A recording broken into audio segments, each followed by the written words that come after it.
If you like casting powerful spells that completely remove your opponent's units from the board throughout the entirety of the game, then this leader is right for you.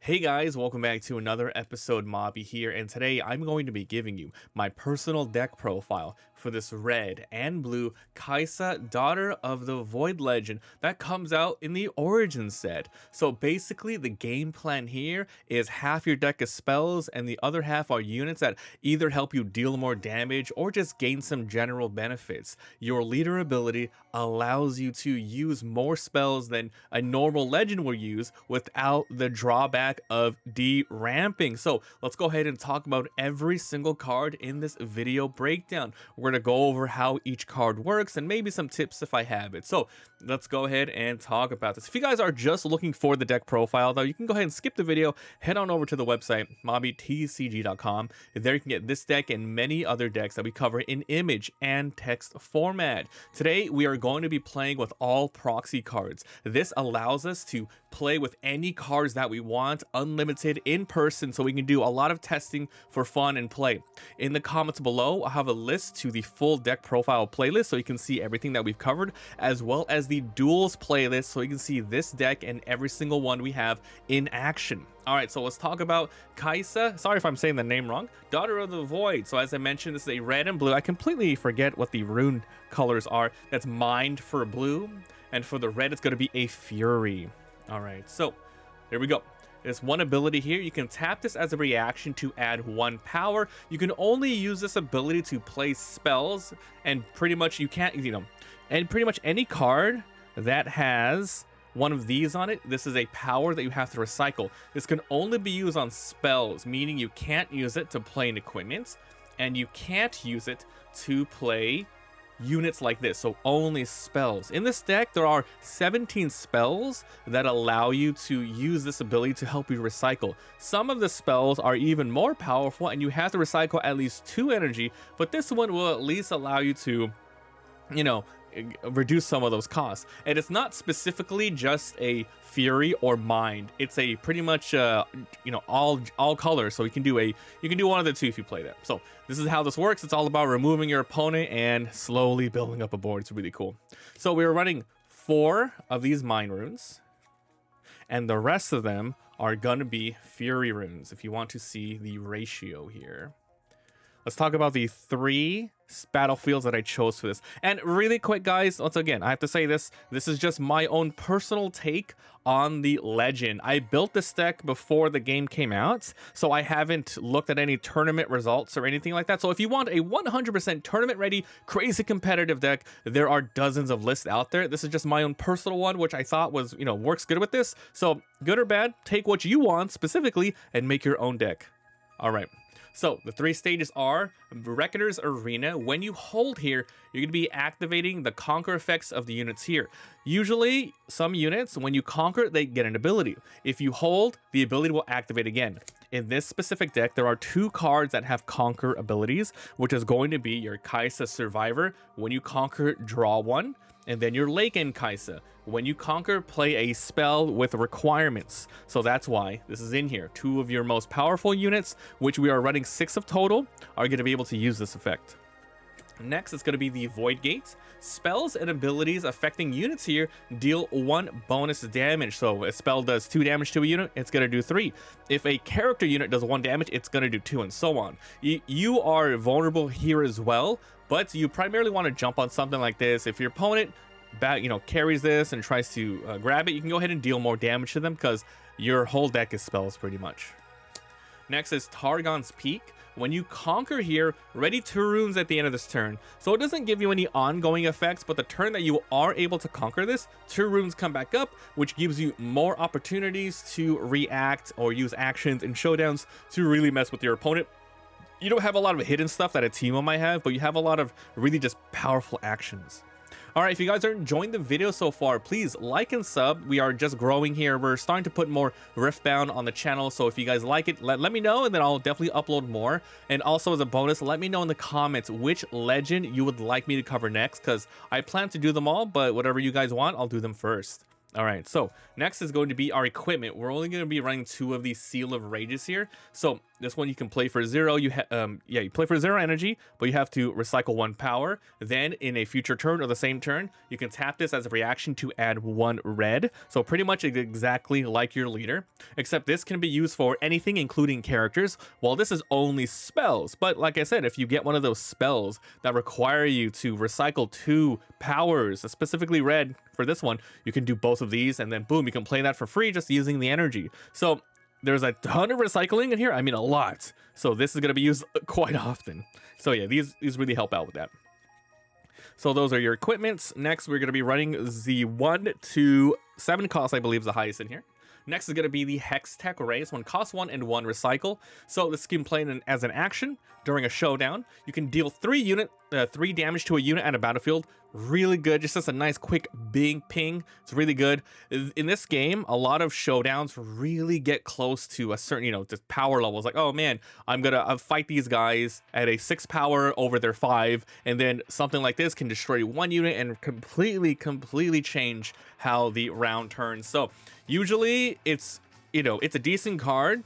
However, with this, with your leader ability, you can tap it and only use 1. So it's a very dangerous card to have, and your opponent will really be thinking twice on whether or not they want to have a bunch of little tiny things that can easily be pinged out and then really change the tide of battle here. All right, next is our first unit here, the Raven Bloom Student. This one costs 2 with 2 might. When you play a spell, give me +1 power for might for the turn. So exactly as good as it sounds. You play this early and hopefully you can go ahead and conquer stuff. Then when your opponent attacks, let's say, hey, I'm going to attack a 3 into your 2. You can either ping them with something, or if they do more units, you can do something else, and then this guy will gain damage anyway. So remember, this doesn't have to specifically be during a battle. You can play this on your turn, and then move them around, play multiple spells, and then it's for the whole turn. So if you play more than 1 spell, it's throughout the different actions over the course of a turn, it's going to go 2 to 3 to 4, etc. So this is really good. We're running 3 of these. Next is going to be some Watchful Sentries. These guys are weak, but I really like their ability. 2 and 1 might. Death Knell, which is when they die, you get to draw a card. Now, in this particular game, you are really throwing out tons and tons of cards, in particular spells here, getting a lot more value out of that, and just having the options, especially when you want to react and do damage. This is really good. So I would recommend this one first and foremost. If you have both in your hand, you want to play this one first to go conquer and do some stuff. Afterwards, you can throw this guy out for a little bit of support, maybe just throw him into a battlefield, and your opponent even might think twice, like if they want to conquer something. You might this thing might even live because you can just ping something with a tiny attack with 1 unit, and then this guy stay alive. So if they happen to destroy it, at least you get a draw. But it's just really good as a cheap way to get out there and start moving units on the board. So 2 of these. Next is a card that I'm not sure a lot of people will run. I've tested it in some duels, and I thought it was a pretty interesting card. At least I like the interaction it has. So this one is called Shakedown. It's a spell. 2 and 1 power, 1 Fury power. So you can play this as a reaction. You can choose an enemy unit. You deal 6 damage to it, which is insanely powerful for 2 and a recycle. Or you get to draw 2 cards. Your opponent gets to choose. So yeah, when you play this, you should probably go in with the mindset of, I'm going to play this and it's okay if I lose the battle. If the opponent gives me 2, then I'm completely okay with that. I get way more options. I just think it's a really fun ability. So you might not want to run 3 because exactly what I said, you're not able to exactly choose, but it's still fun. I think it's fun. Next is Falling Star. This one costs 2 and also 2 power. This is one of those other scenarios where I said Daughter of the Void +1 of these will make it so you can play this for essentially free power. Do this twice. Deal 3 damage to a unit. Now, super important, it's a unit. Doesn't say at a battlefield, doesn't say at a base, and it can even be your units if you want for some reason. But anyway, I guess if you want, I didn't even think about this, but you can knock out one of your own guys if you want. If you desperately need to draw another card, you can do that, right? But basically, yeah, you can do 3 damage to a unit. It says you can choose different units. So you can do 6, you can do 3 and 3 to 1 unit, 3 to someone at a battlefield, 3 to someone at another battlefield, through the base, etc. Lots of ways to do this. It's a really good card, which is why it costs 2. In any other deck, it would be really tough to recommend using this because the deramping is just so heinous. It's really bad. But luckily with KaiSa, it's a lot less of a, you know, lot less of a negative. So running one of these, you might run if you want this particular deck to be more competitive, I would say maybe remove at least one more shakedown and add another falling star if you want. But just remember, these guys are really expensive at the 2 power. Next is another unit, the Eager Apprentice. So this one costs 3 and 3 might. While I am at a battlefield, the energy cost for spells you play is reduced by 1 to a minimum of 1. Exactly what it sounds like. This can even be during your attack in a showdown. It doesn't necessarily even have to have stayed there. So you throw this guy on the field, or he's defending, boom, your spells cost all the way down to 1 cost if, you know, if it was a 2, etc. If you have multiple, and we're running 3 in here, if these guys are all at the same battlefield, a spell can go down from 4 to 1, etc. So these guys are really good to help you get more cheap stuff out. It's just, it's a solid card. This is a super extremely solid card for 3 might, and the ability is just perfect for your leader. Next is Immortal Phoenix. This one costs 3, 1 recycle, and 3 might. So this one has Assault 2. During your when attacking, this guy will get 2 damage, making it a 5. That's pretty good for a 3 cost. When you kill a unit with a spell, you may pay 1 tap. So you tap 1 a rune and you recycle 1. Remember, the recycling 1 means you cannot use it because it's not a spell. You have to either recycle a Readied Fury gear or a freaking or just recycle. Sorry, yeah, you tap anything, but you have to recycle a Fury. It doesn't have to be active. I don't know why I said that. So good. And you get to play me from your trash. Now, someone in the comments might know the exact answer for this, but as long as you own a battlefield, you 100% can play a unit there. But during a battle, I believe you can do this there because there are cards in the game, especially like the Victor cards that say when you summon me, this one goes specifically to the base. This one doesn't have that text, so I assume that you can also summon it at a battlefield that you already own, not during a showdown that you don't own, for example. But if you are defending, you destroy a unit, you can absolutely grab it. It goes on stack and it goes up on top of there. So lots of ways to use this. This is a really nice card, especially because tons of spells, and this is just really good. So really good for attacking regularly, and of course it has that little kicker when it's in the trash. Super good. Next is Void Seeker. This one costs 3 with 1 Fury recycle. Action: deal 4 to a unit at a battlefield, and you get to draw 1 card. So this is specifically 1 at a battlefield, which is completely fine. You get to draw a card. So it's just another solid card. Throughout the whole game, you're going to have spells for all the different sorts of curves here. You got a nice 2 cost, you got a 1 cost, you got a 3 cost, and we're going to keep going onward. It's just another one that's decent damage. The power output's a little high, but you still get to draw a card, and it's during an action, which is good. All right, here we go. Next is for your champion here, one of your champions. I recommend probably using this champion over the 6 cost one because you want to play this ASAP right away. It doesn't even cost a power to play this. So cost forward 4 power, 2 abilities. It says Accelerate, meaning tap 1, recycle a Fury. Then you get to, let me just do that. And then when this character is, when you conquer something, you get to draw a card. Now, again, this character specifically works really well with the Reckoner's Arena. When you hold, conquer the effects there. So every turn, if this character is at this, you get to draw every single turn that you hold. That's hella powerful. So Accelerate is really strong. They're really good in red decks. This is just a easy 3 that you want to put in one for sure. All right, next we have Annie. Now this isn't specifically a KaiSa card, but it's so synergistic with spells that I put it in here. This one costs 5. It has 4 might and 1 fury recycle. Your spells and abilities deal 1 bonus damage. So this is a character which ability is passive, whether or not it's on your field, active, tapped, or even on another battlefield. Any one of your abilities or any one of your skills deal +1 bonus damage. So a really good card that works with this that we've seen already is going to be this Fallen Star.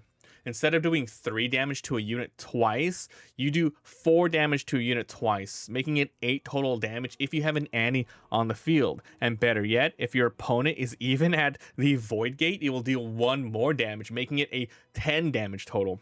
So you can see here how a lot of the cards already synergize, and it's a lot of the units I'm putting in here really help you either get runes back, you know, recycle, or even do more damage and, you know, help you draw power.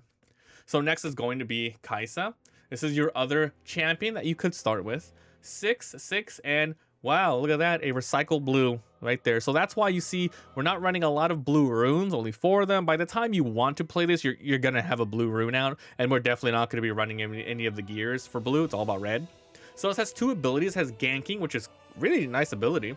Then when I conquer, you may play a spell from your trash with energy cost less than your points, not equal to, less than your points, without paying its energy cost, then recycle it. You must still pay for its power cost. So as an example here, you conquer, and that means you conquer, that's after the showdown, you get to just play something. So you're not going to be able to use this ability during a showdown, but after you do it, you can use it to ping something else at another upcoming battlefield, or something, you know, to even, you know, do some crazy drawing. So if you are running 6 points, you can play something 5 and lower. So you get to pay the energy cost without paying the energy, so you don't have to tap anything, but you can recycle it either by using your leader ability, a gear on the field, or just recycling a red, or whatever you needed to do it. So this one allows you to, once again, not play anything ASAP during a battle, but afterwards you can easily just, boom, do some stuff. This is another great leader that works with the Reckoner's Arena.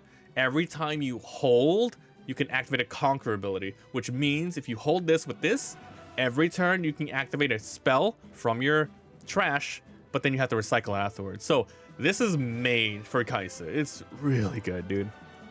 Okay, powerful card. Next is going to be Firestorm. This is pretty much an Annie card, but it's a good card in the deck. This one costs 6, 1 Fury Power. Deal 3 damage to all enemy units out of battlefield. Big, gigantic board wipe. If you play with an Annie, it's going to be 4 units, etc. If you play with that stage, 5 damage. This is a really nice board wipe. We are running 2 of these because late game, I feel like you only need maybe to use 1 during a whole duel, especially if your opponent's going wide. But we have 2 in here just so you can have the consistency of drawing them. So this is just an extremely powerful KaiSa card. Next is going to be the Raging Firebrand. So we have some more late game units. You know, maybe you didn't get your amazing 6 cost KaiSas. Well, you might find this one. This one costs 6 with 1 red recycle and 4 might. 1 ability. When you play me, the next spell you play this turn costs 5 less. Now it's important to note this one doesn't say down to a minimum of 1, meaning it can go all the way down to a 0 cost, and the only thing left you have to do is play the recycle. So you can play, for example, what is this here? You can play a lot of your stuff, these voids. So you can pretty much, you know, as I said, anything for free after that. Or you can play a powerful 7 cost card and you know, make it cheaper. So that's why it's here. It's a decent card. You definitely want to play the other KaiSas over this one, because this one has like ganking and the conquer thingy. But this one allows you to put a body on the board, and if you have enough energy at the time, you can go ahead and also play a spell to, you know, put a body and destroy something on their board, giving you much more board presence and just, you know, all that future advantage. So I think it's a good card for the deck. Now it's going to be for 1,000-Tailed Watcher. I think any legend at the moment in Origin 1 that is running blue should run some of these. They're just that powerful and that strong. So 1,000-Tailed Watcher. This one costs 7 with 7 might and 1 blue energy. This one has Accelerate by tapping 1 plus another blue recycle. When you play me, give enemy units this turn -3 might to a minimum of 1. You play this, and then boom, every one of your opponent's cards in battlefields or in the or on their on their base is -3, and this helps you even if you don't accelerate this turn. If you already have a board presence ready to go from your base, you throw us on the board, everyone's -3, and then you move other units in to do some damage. A really good one as well is maybe you have this KaiSa here. You have a ganking ready to go. You throw this out. Boom, their other battlefield's weak, you gank to the other side, etc. It's a really powerful, crazy card. This one's going to help you win a lot of games, I'm not going to lie. This one is super good for blue. All right, Time for your last card of the deck, and these are your signature spells for KaiSa. 7 cost and 3 recycle of either blue or reds here. It's called a Cathian Rain. You do this 6 times. Deal 2 damage to a unit. You can choose different units. So just like the other card that does 3 and 3 ping, same thing applies here. 2, 2, 2, 2, 2, 2, 2. If you have an Annie on the field, 3, 3, 3, 3, 3. If they're on the stage, 3, 3, 3, 3, 3. Both on the field and they're on it, 4, 4, 4, 4, etc. So this one allows you to really mix and match in any unit in your. So you can destroy anything in a base, you can destroy anything on a battlefield, but just remember something important. This is not an action. This is not a recycle. You have to play this on your free action, on your turn, not in one of those things. But it's so crazy powerful. Your opponent is going to dread seeing this. It's just super annoying. It's, oh my god, this is one of the strongest spells of the game. Powerful as all hell, and I love this. So that is it for the deck, guys. That's KaiSa. As I mentioned, you have a lot of good, supporting units, but it's all about your spells. It's all about pinging the spells. And you also have some cool conquering synergies. Even if because you can only start the game with one battlefield playing 1v1. If you don't end up getting that that conquering battlefield, you just have your conquer abilities are still good if you can get them off at least once. So that's it for KaiSa. Once again, I know I'm going to get comments. Oh my god, you're not running this or that. I'm not looking up. I'm not trying to meta the game, guys. Like it's redundant if I just give you a tournament deck. You can look that up yourself. This is just exactly what I'm running, and I think it's fun. I honestly do. So let me know what you guys think. Like and sub, and the website will have all of these here so you can grab them yourself if you want. Let me know which legend next. Thanks for watching, and I'll see you guys next time. Bye.